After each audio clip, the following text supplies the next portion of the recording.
I think about the disconnect and the scary moment that I experienced in this ride often, as it reminds me of the value of self awareness. For context, you have to understand we have no idea as drivers as to who is getting in our car, and on top of that, it's not uncommon for people to get a ride using someone else's account. Are you here for Frank? Yeah, I don't want to judge, but you don't look like a Frank. I know, exactly. That's what I get every day.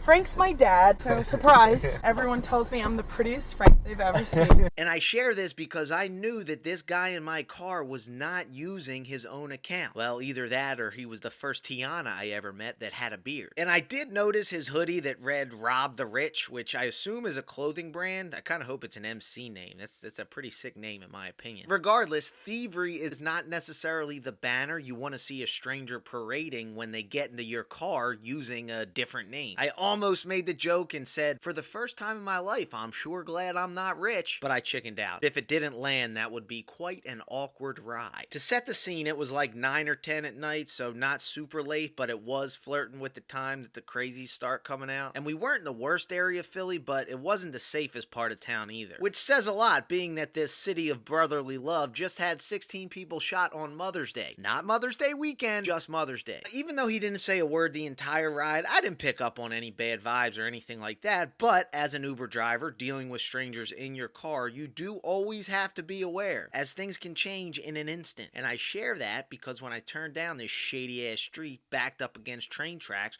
my first thought was, oh snap, where the hell is Tiana with a beard taking me? And that's the thing about fear. Once that weak emotion creeps into your head, it spreads like a virus and there is no stopping it. And because in that moment, thinking that I was turning into an abandoned alleyway that backed up against train tracks, my brain went into defense mode. And even when I saw this street lined with cars, I was on alert. And in my paranoid state with the car blocking the road up ahead, I thought, uh-oh, I have no way out. I'm stuck. And if I were to rob an Uber driver, this is exactly what I would do. Steal someone's phone, use their account to call an Uber, go to a side street where my buddy is parked blocking the street, and then hold up the driver for the $20 that he might have on him. Isn't it crazy how crazy fear can get you thinking? But this is where it gets really weird. The destination was only 3 more houses up, and seeing that the dude was still unloading his car, I was waiting for my rider to say that he'll just get out here. But he never did, so I offered this up.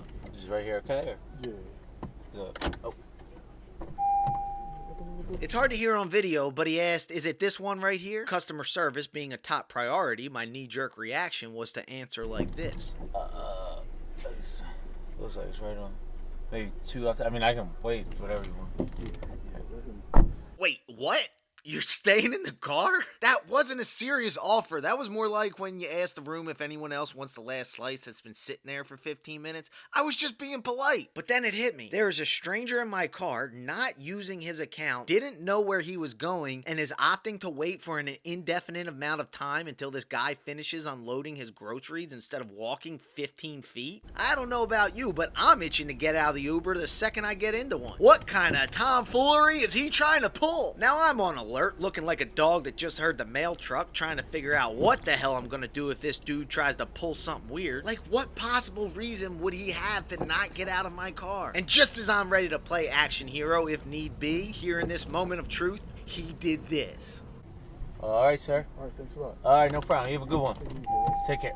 Dude waited all that time to go 3 car lengths, almost gave me a heart attack. Now, I'm not trying to say that this guy did anything wrong. I mean, he didn't even know where he was going, right? So everything I just said about him, he could have been thinking the same thing about me. All I'm trying to say is self-awareness is key. A little bit of it goes a long way for those around you. 3 whole houses. Phew.